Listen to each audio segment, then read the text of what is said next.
बिस्मिल्लाहिर्रहमानिर्रहीम। अस्सलामु अलैकुम।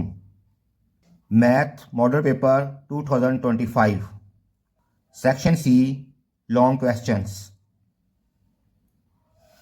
क्वेश्चन नंबर 3 ए पार्ट, हमें ये पॉलिनोमियल दी हुई है, इसके फैक्टर बनाने हैं। बी पार्ट, इस क्वेश्चन का सॉल्यूशन सेट फाइंड करना है।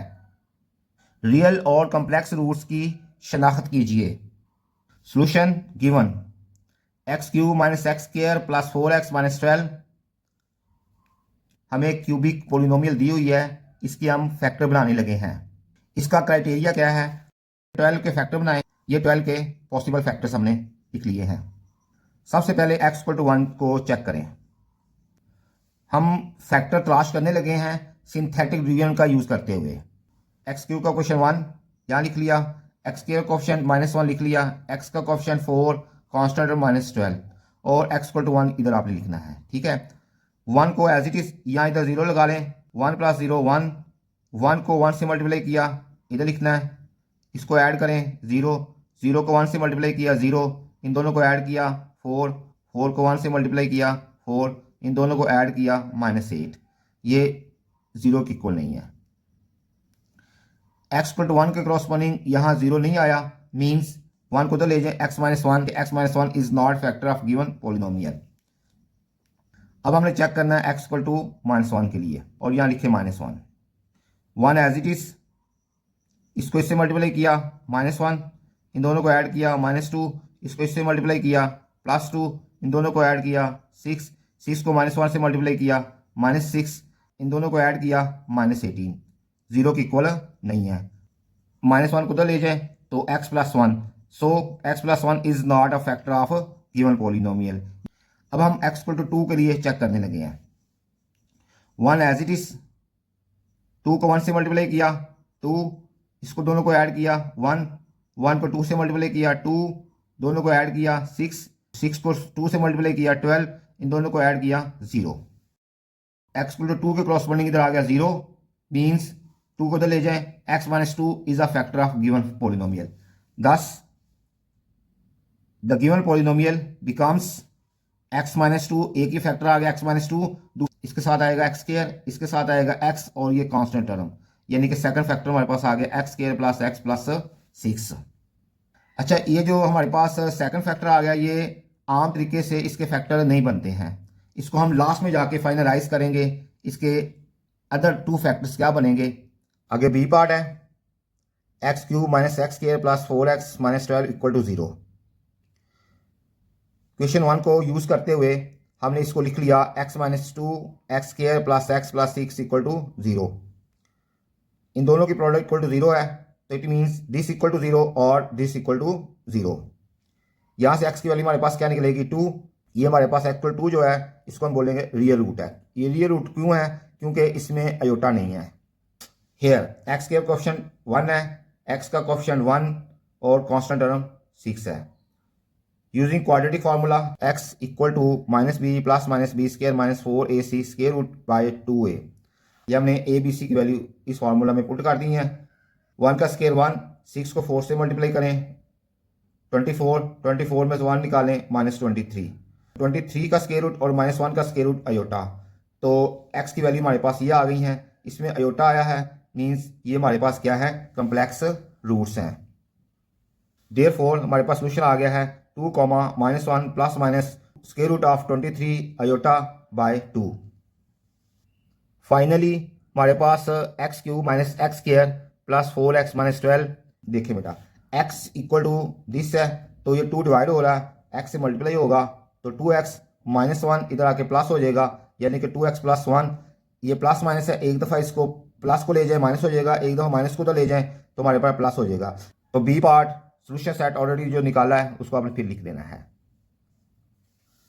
हमें 3 वेक्टर दिए हुए हैं, हमने उनको यूज करते हुए a.b × c = b.c × a = c.a × b को प्रूफ करना है।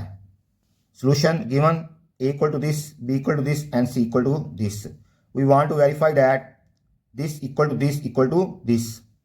सबसे पहले हम a.b × c फाइंड करते हैं। A dot B cross C, determinant of A के कंपोनेंट लिखने हैं आपने, फिर बी के कंपोनेंट लिखने हैं, फिर आपने सी के कंपोनेंट लिखने हैं। अब हमारे पास ये डिटर्मिनेंट है, 3 रोज है, जिस मर्जी रो की मदद से इसको एक्सपेंड कर सकते हैं, 3 कॉलम्स है, जिस मर्जी कॉलम की मदद से आप इसको एक्सपेंड कर सकते हैं। लेकिन हमने यहाँ क्या किया है, हम फर्स्ट रो को एक्सपेंड करके हल करने लगे हैं। एक्सपेंडिंग फ्रॉम R1, 2 लिखना है, इधर जो एलिमेंट लेना है वो रो और वो कॉलम स्किप कर देना है, इसको इससे मल्टीप्लाई करना है, माइनस इसको इससे मल्टीप्लाई करना है, ये हमने मल्टीप्लाई कर दिया। फिर प्लस इसके साथ आता है माइनस, तो माइनस ये ऑलरेडी है, तो मैं हमारे पास क्या आ जाएगा +1। इसको स्किप करना है आपने, इसको स्किप करना है, 3 को इससे मल्टीप्लाई किया -15, -1 को 4 से मल्टीप्लाई किया तो -4। आगे फिर +3 किस रो में है, इस रो में 3 है, इसको स्किप करना है और इस कॉलम 3 को 3 से मल्टीप्लाई किया 9, -1 को 2 से मल्टीप्लाई किया तो -2। इसको आप सिंप्लीफाई कर लें तो हमारे पास आ जाएगा -42। B dot C cross C, determinant of B के कंपोनेंट लिखने हैं आपने, फिर सी के कंपोनेंट लिखने हैं, फिर आपने ए के कंपोनेंट्स लिखने हैं। Expanding from R1, first row को हम एक्सपेंड करने लगे हैं। सबसे पहले आपने 3 लिखना है, जो एलिमेंट लिखना है ना आपने वो रो और वो कॉलम स्किप कर देना है। 3 को 3 से मल्टीप्लाई किया 9 और -1 को -5 से मल्टीप्लाई किया +5, नीचे से मल्टीप्लाई करते हैं तो हमारे पास आता है माइनस, तो आ जाएगा -5। फिर प्लस इसके साथ लिखना माइनस, तो -2, इस कॉलम को इस रो को स्किप कर दें। 1 को 3 से मल्टीप्लाई किया 3, 2 को 5 से मल्टीप्लाई किया -10, तो जब नीचे से मल्टीप्लाई करते हैं माइनस होता है हमेशा, तो +10 हो जाएगा। अब आपने 4 लिखना है, प्लस माइनस प्लस इसके साथ लिखना है +4, तो इस रो को इस कॉलम को आपने स्किप कर देना है। 1 को -1 से मल्टीप्लाई किया -1, 2 को 3 से मल्टीप्लाई किया +3, लेकिन जब इधर से मल्टीप्लाई करते हैं माइनस आता है, यानी कि माइनस हमारे पास 6 आ जाएगा। आगे इसको सिंप्लीफाई करें तो हमारे पास आ गया -42। इसका नाम रख लिया क्वेश्चन 2। अब C dot A cross B, determinant of C के कंपोनेंट, A के कंपोनेंट्स, B के कंपोनेंट्स। अब फिर आप फर्स्ट रो को एक्सपेंड करें। 1 लिखा हमने, इस रो इस कॉलम को स्किप कर दे, -1 को 4 से मल्टीप्लाई किया -4, 2 को 3 से मल्टीप्लाई किया +3, जब नीचे से मल्टीप्लाई करते हैं 7 माइनस आता है, यानी कि -6। अब इसके साथ आएगा माइनस, ये साइन होता है प्लस माइनस प्लस, इसके साथ आएगा -3। इस रो को इस कॉलम को स्किप करें, तो 2 को 4 से मल्टीप्लाई किया 8, 3 को 3 से मल्टीप्लाई किया 9 और साथ आता है माइनस, तो -9। अब इसके साथ आता है प्लस, तो माइनस ऑलरेडी है तो ये -5 हो जाएगा। इस रो को इस कॉलम को स्किप करें, 2 को 2 से मल्टीप्लाई किया 4, 3 को -1 से मल्टीप्लाई -3, साथ आता है माइनस, तो यह आ जाएगा +3। इसको हमने सिंप्लीफाई किया, हमारे पास आ गया -42। From question 1, 2 and 3 we get, तीनों क्वेश्चन की मदद से देखें, तीनों की राइट साइड बराबर है। अगर तीनों क्वेश्चन की राइट साइड बराबर है तो मीन्स लेफ्ट साइड बराबर होगी। हमने तीनों की लेफ्ट साइड को बराबर रखा तो हमारा प्रूफ हो चुका है। हम लिखेंगे हेंस प्रूव्ड। अब हम बाइनोमियल सीरीज को डिफाइन करने लगे हैं। बाइनोमियल सीरीज क्या है? अगर n नेगेटिव नंबर हो या फ्रैक्शन में हो, then 1 + x raise to power n ये इक्वल होता है 1 + nx + n-1/2 फैक्टोरियल। अगर 2 फैक्टोरियल है तो इधर आएगा x², अगर 3 फैक्टोरियल इधर आएगा क्यूब। अगर x के नीचे कुछ नहीं 1 है तो इसके x की पावर आएगी 1। This is called binomial series. याद है कि अगर x बहुत स्मॉल हो सच डैट इसकी स्केयर और इसकी हायर पावर्स को निगलेक्ट किया जाए तो binomial series becomes as 1 + x की power n approximate equal to 1 + nx। अगर x स्केयर और हायर पावर को अगर निगलेक्ट करते हैं तो हमारे पास बाइनोमियल सीरीज बनती है 1 + nx। इसको लिखिए अप्रोक्सीमेट, या इक्वल नहीं रहता, यहाँ आएगा अप्रोक्सीमेट। ये भी याद है कि बाइनोमियल सीरीज कन्वर्ज करती है एब्सोल्युटली इफ अगर mod of x less than 1 हो। कन्वर्ज एब्सोल्युटली का मतलब ये होता है कि बाइनोमियल सीरीज का सम एग्जिस्ट करता है। क्वेश्चन नंबर 4, x इतना स्मॉल है कि इसका स्केयर और इसकी हायर पावर्स को निगलेक्ट किया जा सकता है। देन शो डैट साबित कीजिए 8 plus 3x whole power 2/3 upon 2 plus 3x into 4x minus 5x square root approximately equal to 1 minus 5x upon 8. Solution to show that this approximate equal to this. Consider, हमने इसकी left hand side consider कर लिया है. Binomial series की जो standard form है यहाँ 1 होता है. सबसे पहले यहाँ 1 बनाएंगे. यहाँ 1 बनाने के लिए हम 8 को कॉमन लेंगे. जब 8 कॉमन आएगा बाहर, ठीक है, अंदर इसको भी डिवाइड करेगा, 8 को भी डिवाइड करेगा, 3x को भी डिवाइड करेगा और विद पार्ट कॉमन आएगा. ठीक है, तो 8 को हमने यहाँ से कॉमन लिया बाहर, तो यहाँ आएगा 1 और 3x को 8 पे डिवाइड किया और 8 कॉमन आएगा विद पार्ट. पार्ट क्या है 2/3 के साथ कॉमन आएगा. इसी तरह यहाँ से आपने ये 2 है, 2 कॉमन लिया तो अंदर बचेगा 1 प्लस 3x/2. यहाँ से आपने क्या लेना है 4 कॉमन लेना है, तो यहाँ 1 बचेगा, 4 को इस पर डिवाइड किया माइनस 5x/4 और विद पार कॉमन आएगा. पार यहाँ क्या स्क्वायर रूट यानी कि स्क्वायर रूट 4. यहाँ से हमने 8, 2 और 4 को कॉमन निकाल लिया है. जब x स्क्वायर इसकी हायर पावर को निगलेक्ट किया जाए तो इसका फॉर्मूला होता है 1 प्लस nx. यहाँ तक महदूद होता है. जब भी आपने ये फॉर्मूला यूज़ करना है x स्क्वायर और इसकी हायर पावर को निगलेक्ट करना है तो यहाँ सिंबल लगाना है अप्रोक्सीमेट का. ठीक है, तो इसको आपने ओपन किया एक टर्म, ये एज इट इज, इसको भी आप एक टर्म ओपन करें. अब यहाँ से देखें 8 की पावर 2/3, इसको सिंप्लीफाई करेंगे 4, 2 as it is, square root 4 हमारे पास 2, 2 आर 4, 4 और ये 4 कैंसिल, तो हमारे पास क्या बचा दिस और दिस इंटू दिस. इसको सिंप्लीफाई किया तो x/4 ये एज इट इज, इसको हमने सिंप्लीफाई किया 5x/8. 1 plus x as it is, 1 को 1 से मल्टीप्लाई किया 1 को माइनस 5x और 8 से मल्टीप्लाई किया माइनस 5x/8. 3x/2 को 1 से मल्टीप्लाई किया 3x/2 और इसको इससे मल्टीप्लाई करेंगे या हमारे पास x स्क्वायर आएगा. तो हमने x स्क्वायर को क्या करना है निगलेक्ट करना है. x स्क्वायर वाली टर्म या इसकी हायर पार्ट, x स्क्वायर यहाँ इसकी हायर पार्ट को निगलेक्ट करना है तो आपने अप्रोक्सीमेट का साइन देना है. 1 plus x/4 as it is, 1 as it is minus 5/8 plus 3/2 को कैलकुलेटर पे हल करेंगे तो 7/8x आ जाएगा हमारे पास. अब ये 1 प्लस 7x प्लस 8 है, जब उसको ऊपर लेके जाएंगे इसकी पावर 1 है तो ऊपर जाके -1 हो जाएगी. अब इसके ऊपर फॉर्मूला अप्लाई करें 1 प्लस nx, ये माइनस है ये प्लस है तो minus 7x/8. Neglecting x square and higher parts. जब भी आप x स्क्वायर और हायर पार्ट को निगलेक्ट करेंगे आप यहाँ बाहर अप्रोक्सीमेट का सिंबल लिखेंगे.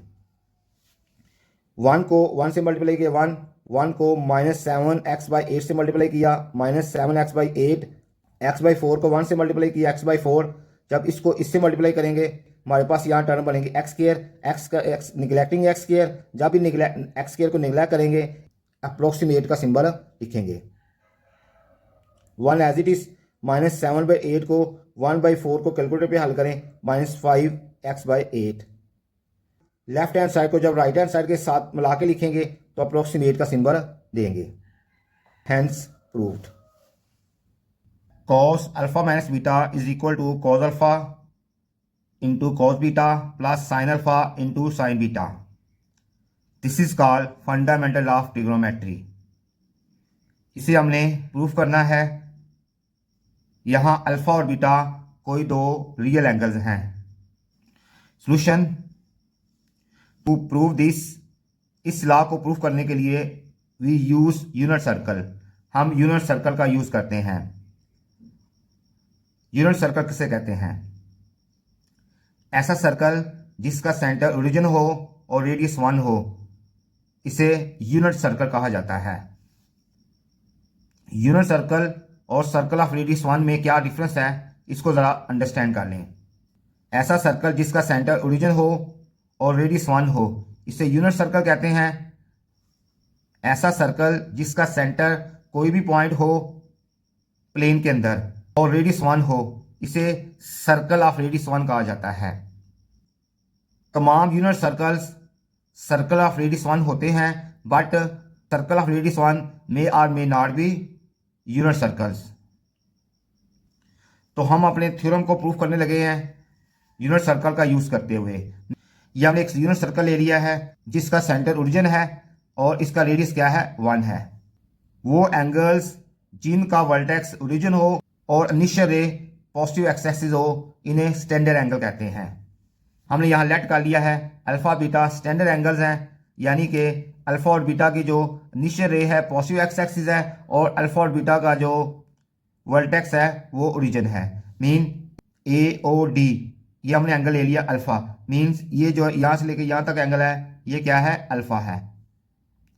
इसी तरह हमने बीटा एंगल स्टैंडर्ड एंगल लिया है, तो ये क्या है, ए ओ सी, यानी कि यहां से लेके यहां तक एंगल क्या है, बीटा है। वेयर अल्फा और beta, alpha greater than beta है और दोनों क्या है, पॉजिटिव एंगल है। पॉजिटिव एंगल कौन से होते हैं, जो एंगल एंटी क्लॉकवाइज डायरेक्शन में हो उन्हें पॉजिटिव एंगल कहते हैं, जो एंगल क्लॉकवाइज डायरेक्शन में हो उन्हें नेगेटिव एंगल कहते हैं। अब यहां से लेके यहां तक अल्फा एंगल है, यहां से लेके यहां तक बीटा एंगल है, और यहां से लेके ये एंगल क्या होगा, ये एंगल होगा एक्चुअली टोटल एंगल अल्फा है, यहां से लेके इतना एंगल बीटा है, अल्फा में से बीटा एंगल निकालेंगे तो हमारे पास आएगा अल्फा माइनस बीटा। और यहां अंडरस्टैंड करें जरा, अल्फा और बीटा स्टैंडर्ड एंगल है, बट अल्फा माइनस बीटा ये जो एंगल है ये स्टैंडर्ड एंगल नहीं है। Alpha minus beta standard angle नहीं है, क्यों नहीं है, क्योंकि इसका जो वर्टेक्स है ओरिजिन तो है, बट इसकी जो इनिशियल साइड है वो पॉजिटिव एक्स एक्सिस नहीं है। हमने अब लेट किया, एक पॉइंट बी लेट कर लिया है यूनिट सर्कल के ऊपर, such that angle A O B, ये जो एंगल है ये एंगल हमने इसके इक्वल ले लिया है, यानी कि बी पॉइंट इस तरह चूज किया है कि ये वाला एंगल इसके इक्वल लिया है, मींस हमने अल्फा माइनस बीटा को स्टैंडर्ड एंगल बना दिया है, यानी कि हमने अल्फा माइनस बीटा को स्टैंडर्डाइज कर दिया है। अच्छा, अब ये एंगल और ये एंगल इक्वल है, अगर ये दोनों एंगल इक्वल है, किसी भी सर्कल में दो एंगल इक्वल हो तो उनके क्रॉसपोंडिंग इनके जो कॉर्ड होते हैं, यानी कि ए और बी को मिलाने वाला जो लाइन सेगमेंट होगा दिस इज कॉर्ड, सी और डी को मिलाने वाला जो लाइन सेगमेंट होगा दिस इज कॉर्ड, यानी कि कॉर्ड इक्वल होते हैं, यानी कि A B chord equal to है सी डी कॉर्ड के, this is 1।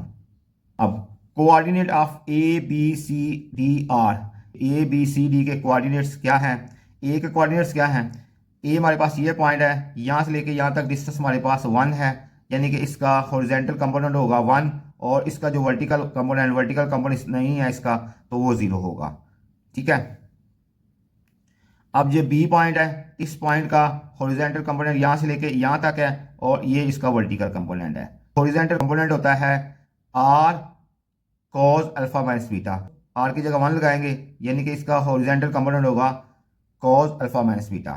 Basically horizontal component होता है R cos of angle, vertical component होता है आर साइन ऑफ एंगल। तो यहाँ जो रेडियस है हमारे पास वो 1 है, तो मीन्स हमारा जो एंगल है, जो एंगल यहाँ होगा उसके corresponding cos alpha minus beta आ जाएगा, तो जो भी एंगल होगा वो कॉज और साइन का एंगल बन जाएगा। मीन बी के कंपोनेंट क्या होंगे, कॉज अल्फा माइनस बीटा, क्योंकि यहाँ एंगल अल्फा माइनस बीटा है, जो एंगल इधर होगा तो वही एंगल इसके हॉरिजॉन्टल कंपोनेंट में आएगा और वर्टिकल कंपोनेंट में आएगा, यानी कि cause alpha minus beta sine alpha minus beta, ये हॉरिजॉन्टल कंपोनेंट है पॉइंट का और ये वर्टिकल कंपोनेंट है पॉइंट का। अब सी देखें, सी का एंगल क्या है, यहाँ से लेके यहाँ तक बीटा है, यानी कि इसका कॉज बीटा साइन बीटा। इस तरह जो डी है लेके यहाँ तक एंगल अल्फा है, तो हमारे पास होगा cos alpha comma sine alpha. A B equal to C D है, तो 1 इंप्लाइज इसके दोनों तरफ हमने लिया स्केयर, ए बी का square equal to C D का स्केयर, x2 माइनस x1 का स्केयर, y2 माइनस y1 का स्केयर, ऊपर आता है स्केयर रूट, यहाँ स्केयर ऑलरेडी है तो यहाँ से स्केयर की वजह से स्केयर रूट यहाँ से कैंसिल हो जाएगा, x2 माइनस x1 का square plus y2 minus y1 का स्केयर रूट आता है, तो स्केयर की वजह से स्केयर रूट कैंसिल हो जाएगा। यहाँ फॉर्मूला ओपन करें, a minus B whole square, formula क्या होता है, A square plus B square minus 2ab, sign में से 0 निकालेंगे, साइन स्केयर है तो ये होगा sine square alpha minus beta. या फॉर्मूला ओपन करें, a minus B whole square, A square plus B square minus 2ab। या फॉर्मूला ओपन करें, a minus B whole square, A square plus B square minus 2ab। अब यहाँ देखें, cos square alpha minus beta sine square alpha minus beta, this is equal to 1 as it is minus cos alpha minus beta as it is, cos square alpha plus sine square alpha this is equal to 1, cos square beta plus sine square beta this is equal to 1। यहाँ से -2 common, अंदर बचेगा हमारे पास cos alpha cos beta plus sin alpha sin beta. ये 1 इस 1 से cancel, ये 1 इस 1 से कैंसिल। अब यहाँ देखें फिर -2, ये वाला -2, यहाँ से -2 कैंसिल, तो हमारे पास क्या बचा, cos alpha minus beta is equal to cos alpha cos beta plus sin alpha sin beta. This is called fundamental law of trigonometry. ये हमारा प्रूफ हो चुका है, हैंस प्रूव्ड।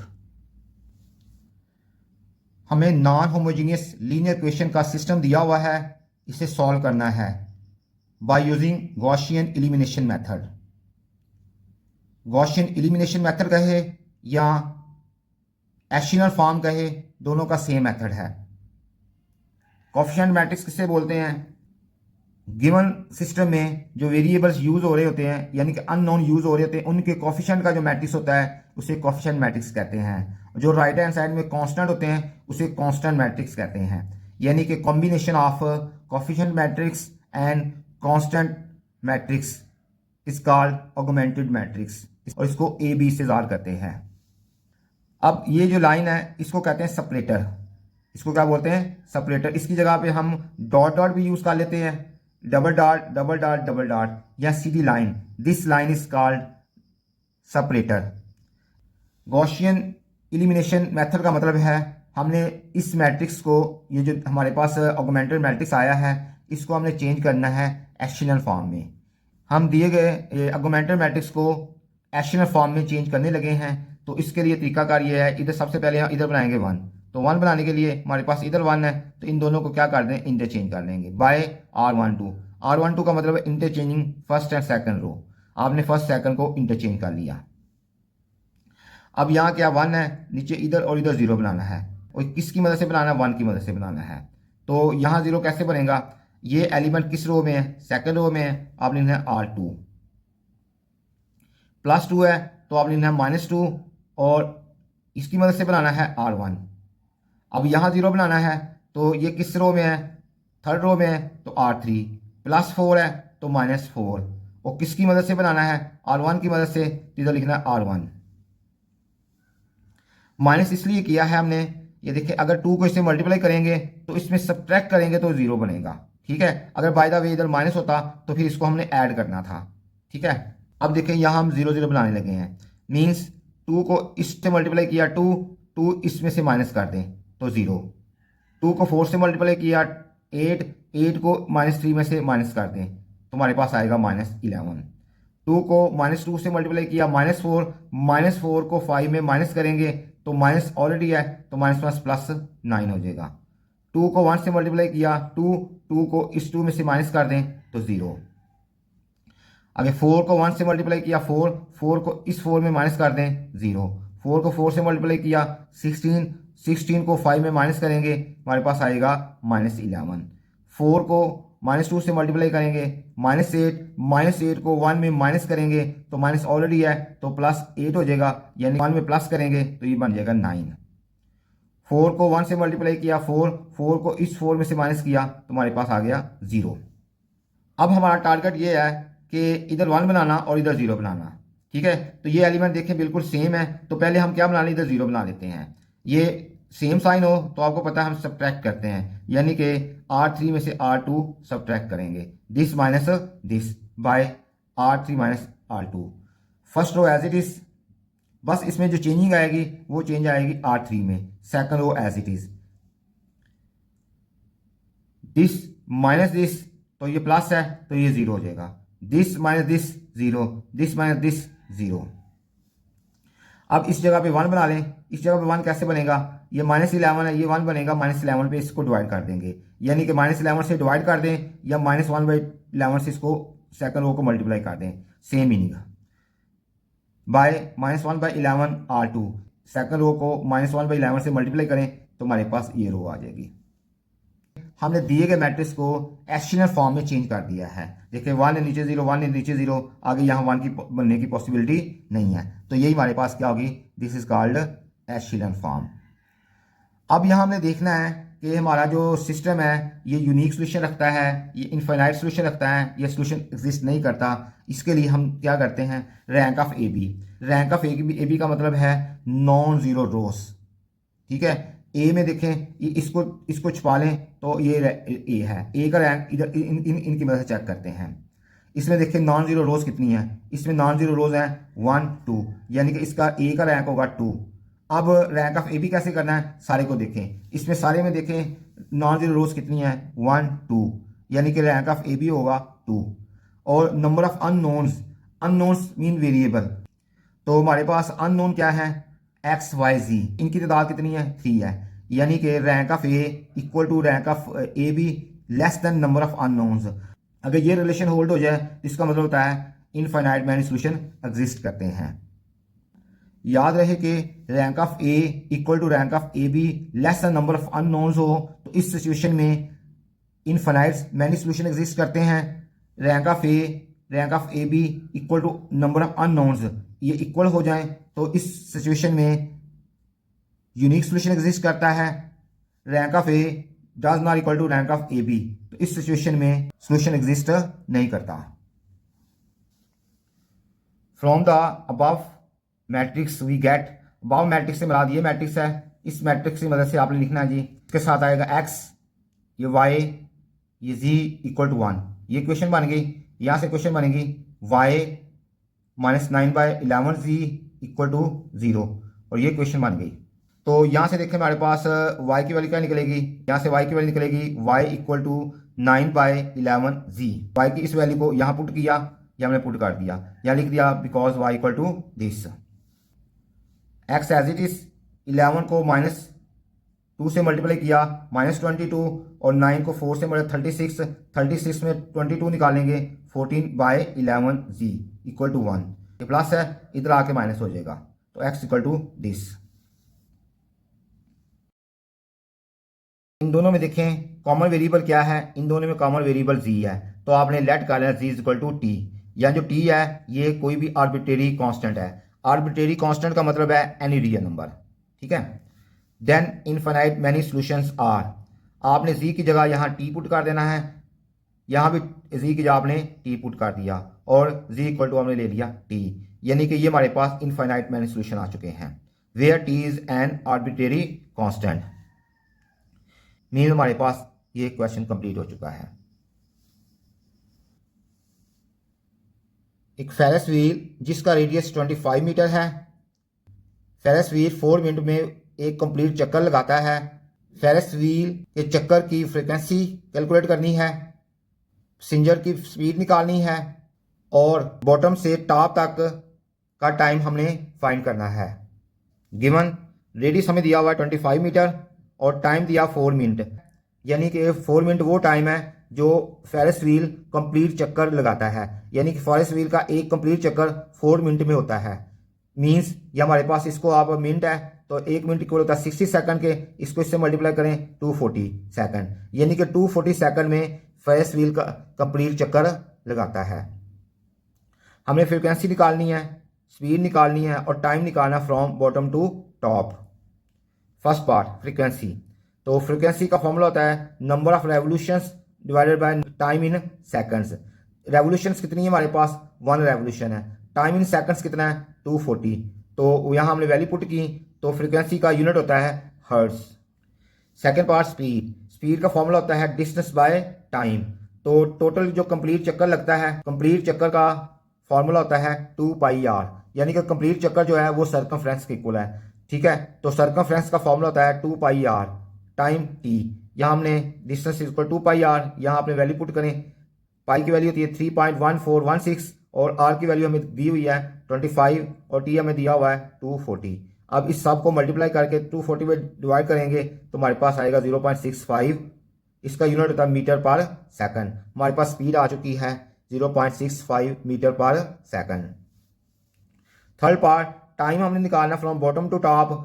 कंप्लीट चक्कर का टाइम क्या है 240, तो हमने फ्रॉम बॉटम टू टॉप यानी हाफ चक्कर का टाइम निकालना है। हाफ चक्कर के टाइम के लिए हम कंप्लीट चक्कर का जो टाइम है उसको 2 पे डिवाइड करेंगे, हमारे पास हाफ चक्कर का टाइम आ जाएगा। फ्रॉम बॉटम टू टॉप का मतलब यहाँ हाफ चक्कर है। मीन हमारे पास 120 second from bottom to top का टाइम आ चुका है। क्वेश्चन नंबर 6, ये हमें दो सीरीज दी हुई हैं, इनका हमने सम फाइंड करना है। पहली series finite arithmetic geometric series है और दूसरी जो सीरीज है इनफाइनाइट अर्थमेटिक ज्योमेट्रिक सीरीज है। Solution A part, let S N stand for sum of N terms, इसको हमने एस एन कह दिया। तो इसका समेशन ओपन करें, इस सीरीज को हमने ओपन कर लिया है। It is a finite arithmetic geometric series, इसको हमने मॉडिफाई करना है ज्योमेट्रिक सीरीज में। तो इसके लिए तरीकाकार क्या है, इसको ज़रा अंडरस्टैंड करें। 7 से आपने क्या करना है, दोनों तरफ मल्टीप्लाई कर देना है, इसको भी 7 से, एंड थ्रू हर एक टर्म को हमने 7 से मल्टीप्लाई कर दिया।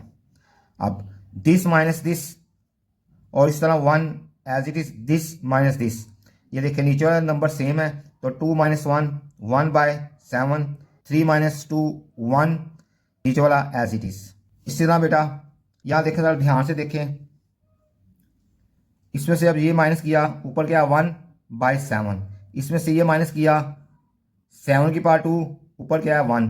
इसी तरह इससे जो पीछे वाली टर्म है उसमें से इसको माइनस करेंगे तो ऊपर 1 आएगा, नीचे 7 की पावर n-1 आएगा, और लास्ट में ये टर्म ये माइनस होगी, क्योंकि इसमें से ये माइनस कर रहे हैं तो ये माइनस होगी। अब हमारे पास 7 SN में से एक SN निकाल दें तो हमारे पास 6 SN आ जाएगा। अब यहाँ से लेके यहाँ तक ये जो हमारे पास है ये फाइनाइट ज्योमेट्रिक सीरीज है, तो फाइनाइट ज्योमेट्रिक सीरीज के सम के लिए हमारे पास हम यहाँ ये फॉर्मूला यूज करेंगे। क्यों? क्योंकि कॉमन रेशियो यहाँ <1 है। यहाँ फर्स्ट टर्म क्या है 1 है, कॉमन रेशियो क्या है 1/7, और यहाँ हमारे पास यहाँ से लेके यहाँ तक टर्म्स कितनी n टर्म्स हैं, क्योंकि यहाँ 7 की पावर 0 है, इसके नीचे 7 की पावर 0 है, तो ये फर्स्ट टर्म है। 7 की पावर 1 है तो ये 2 टर्म्स हैं, तो इसी तरह 7 की पावर 2 है तो ये हमारे पावर 3 टर्म्स हैं, तो यहाँ 7 की पावर n-1 है तो हमारे पास n टर्म्स होंगी। तो टर्म्स की तादाद n है और कॉमन रेशियो हमारे पास 1/7 है, और ये एज इट इज़, यानी कि इसके ऊपर हमने फॉर्मूला यूज़ कर लिया है और इसको एज इट इज़। 7 को 1 से जब मल्टीप्लाई करें 7 - 1 6/7, जब इसको ऊपर लेके आएंगे तो 7/6 हो जाएगा, तो ये 1 एज इट इज़। तो n को 1 की पावर n लेंगे तो 1, तो 7 की पावर n, ये एज इट इज़। ये 6 मल्टीप्लाई हो रहा है, इधर आके जब डिवाइड होगा तो इससे मल्टीप्लाई होगा, तो जब इधर डिवाइड होगा तो इससे मल्टीप्लाई हो जाएगा। हमारे पास गिवन सीरीज का हमने सम निकाल लिया है। अब हम चेक करना चाहें हमारा जो आंसर ठीक है या नहीं ठीक है, इसके चेक के लिए हम क्या करते हैं, तो इसकी फॉर एग्जांपल n हमारे पास 2 लें, तो n हमारे पास अगर 2 लेंगे तो सम ऑफ 2 टर्म्स, ये 2 टर्म को सम करें और इसमें n की जगह 2 पुट करें, इस सारे में n की जगह 2 पुट करें। इसका आंसर अगर ये 2 टर्म का सम और इस सारे का आंसर इक्वल है, मीन्स हमारा क्वेश्चन ठीक है। इन 3 टर्म को प्लस करें और n की जगह 3 लगाएं, इनको प्लस करें, इसका आंसर सेम आएगा। सम ऑफ इनफाइनाइट टर्म्स, इसको हमने s इन्फिनिटी लेट कर लिया है। तो ये हमारे पास जो सीरीज दी हुई है it is infinite arithmetic geometric series. तो मॉडिफाई करने के लिए प्रोसीजर देखें बेटा, इसके दोनों तरफ बेटा आपने 7 से मल्टीप्लाई किया, इधर भी 7 से मल्टीप्लाई कर लें, इसको भी 7 से मल्टीप्लाई। जब 7 से मल्टीप्लाई करेंगे तो यहाँ 7 खत्म, इसकी पावर कम हो जाएगी, इसकी एक पावर कम हो जाएगी, and so on. This minus this 1 as it is, this minus this 1/7, this minus this 1/7 square, and so on. ये हमारे पास इनफाइनाइट ज्योमेट्रिक सीरीज बनी हुई है, तो इसको हम प्लस करने लगे तो इसके ऊपर हम ये फॉर्मूला यूज करेंगे। फर्स्ट टर्म क्या हमारे पास 1 है अपॉन 1 माइनस आर क्या है, कॉमन रेशियो 1/7 है, ऊपर नीचे आप 7 से मल्टीप्लाई कर दें। 7 से मल्टीप्लाई किया 7, 7 से मल्टीप्लाई किया 7, 7 से मल्टीप्लाई किया 7 कैंसिल 1, ये हमारे पास आएगा 7/7 - 1 6 मल्टीप्लाई हो रहा है, इधर आके डिवाइड हो जाएगा, यानी कि हमारे पास सम आ गया है 7/36। हमारे पास एक कलेक्शन दी हुई है जिसमें 4 ऑरेंज बार्स हैं, 5 रेड बार्स हैं और 6 ग्रीन बार्स हैं। हमने इस कलेक्शन में से 3 बार सेलेक्ट करने हैं और 3 बार्स के सिलेक्ट होने के पॉसिबल वेज फाइंड करने हैं। सॉल्यूशन हमारे पास ऑरेंज बाल है 4, रेड बाल है 5, ग्रीन बाल है 6, टोटल बाल है 15। ए पार्ट हमें 3 बार सेलेक्ट करने हैं और तीनों डिफरेंट हो, मींस एक ऑरेंज हो, एक रेड, एक green. Number of ways to select 3 balls. अच्छा याद रखिएगा, जब हम चीज़ों को सिलेक्ट करते हैं हम कॉम्बिनेशन यूज़ करते हैं। बेसिकली कॉम्बिनेशन का मीन्स ही सिलेक्शन होता है। कॉम्बिनेशन मीन्स सिलेक्शन, इसलिए जब भी हम चीज़ों को सिलेक्ट करते हैं कॉम्बिनेशन यूज़ करते हैं। और परमुटेशन का बेसिक मीनिंग है अरेंजमेंट। जब हम चीज़ों को अरेंज करते हैं तो हम परमुटेशन का यूज़ करते हैं। जब चीज़ों की हम सिलेक्शन करते हैं हम कॉम्बिनेशन का यूज़ करते हैं। या हमने 3 बार सिलेक्ट करनी है मीन्स हम कॉम्बिनेशन यूज़ करेंगे। बेसिकली जो कॉम्बिनेशन है ये 1 वे प्रोसेस है। 1 way process mean just selection. जो परमुटेशन है ये 2 वे प्रोसेस है। इसमें हम क्या करते हैं, सिलेक्शन देन अरेंजमेंट। इसमें होता है परमुटेशन में सिलेक्शन पहले होती है, उसके बाद उनकी अरेंजमेंट होती है। कॉम्बिनेशन में जस्ट सिलेक्शन होती है और परमुटेशन में सिलेक्शन फिर उनकी अरेंजमेंट होती है। या हम 3 बार सिलेक्ट करना चाहते हैं मीन्स यूज हम करेंगे combination. Number of ways to select 3 balls. हमने 3 बॉल्स सेलेक्ट करनी है, तीनों बॉल्स डिफरेंट कलर्स की हों। मीन्स एक यहाँ से 4 कॉम्बिनेशन 1 एंड, अच्छा याद रखिएगा एंड का मतलब होता है multiply 5 combination 1 and multiply 6 combination 1, 4 combination 1 4, 5 combination 1 5, 6 combination 1 6, इनको मल्टीप्लाई किया 120। हमारे पास ए पार्ट का आंसर आ गया है 120। B part, all bar are of same colour. सारे बार्स क्या हों, तीनों जो बाल हमने सेलेक्ट करने तीनों ही सेम कलर के हों। मींस तीनों ऑरेंज बाल हो या तीनों रेड बाल हो या ग्रीन हो। ठीक है, तीनों ऑरेंज बाल हैं तो इसकी आएगी 4 कॉम्बिनेशन 3 या यहाँ का मतलब होता है प्लस।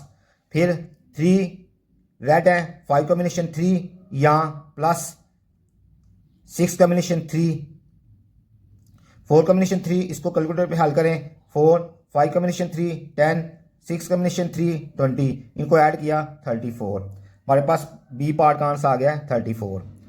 आगे C part, no ball is red. कोई रेड नहीं है मींस तीनों जो बॉल्स हैं वो ऑरेंज और ग्रीन में से 3 सेलेक्ट हुई हैं। ऑरेंज और ग्रीन कितनी है 10 है, यानी कि 10 में से 3 सेलेक्ट हुई हैं। 10 कॉम्बिनेशन 3, तो 10 कॉम्बिनेशन 3 करेंगे तो 120।